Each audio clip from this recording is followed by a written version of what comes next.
Wike himself is a beggar. Even Tinubu himself is a beggar because Tinubu begged Nigerian citizen for sake of help for you to vote him. Automatically, you have to attend to Nigerian citizen.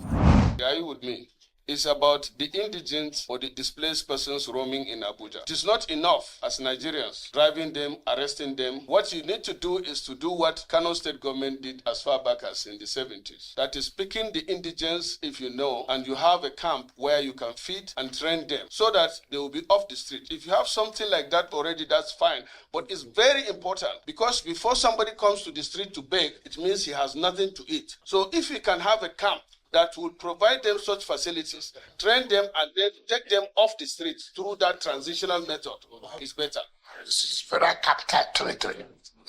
It's state by state, you've got the federal capital territory. The way Kano, the way Rivers, the way Sokoto, the way Ondo will not be the same way that will happen in the FCM. Those you are talking about, they are not indigenous. They are not indigenous. People come from everywhere to just take over the whole of FCT. And you are saying that because it's an issue that people, if they have work, it's not correct. That those who believe that they will continue to beg. That is true to the matter. As a city like this, with the federal capital territory, where you have all the international bodies where they reside, it will be difficult for you to follow that kind of pattern. And we don't want for us to say, let's keep them social areas and then train them for this job and that. The FCT.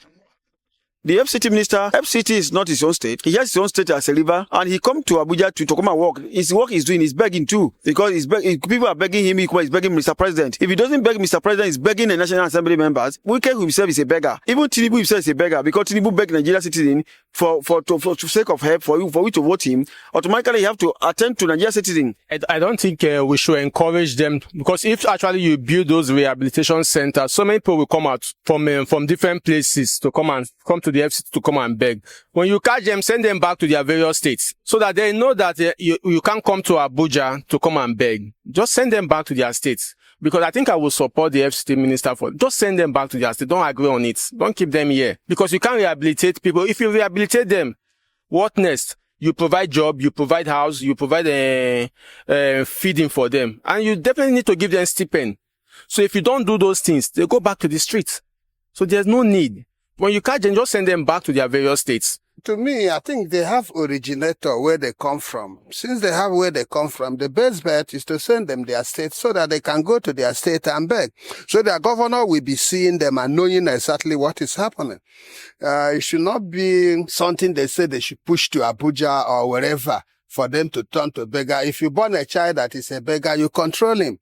Not to push it outside, become a public nuisance. So the best bet is for government to find out which state they come from. They send them to the state so that the governor that is taking allocation will definitely know what to do with the allocation and know how to help them. They should have a structure. They should have home, where they will be taken care of. It is the responsibility of government because people are paying tax. If I have to say that, I pay my tax, you pay your tax. These are one of the reason we pay tax, so that people like this can be taken care of. People are driving 2,000, is it 10 cars, what about 10 million, one person? And then why can't we just budget money to take care of these beggars? I said it before, it's a nature. Anybody can be a beggar tomorrow. So there should be a framework.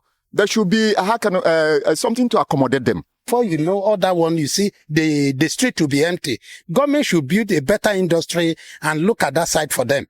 I think for a lot of these people, they need to sort of be provided some sort of livelihood, because a lot of them leave those places because in those places where they feel like there are no prospects for them. Right now, I think they need to sort of rally them and, put them design a system, a program where they are reintegrated back into their societies in the states.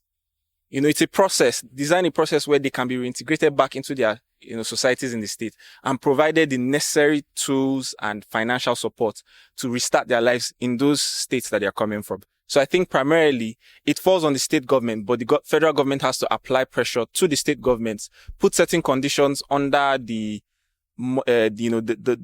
allocation, the monthly allocation, where certain amounts are designated to solving these particular problems in each of these states. Leadership for God and country.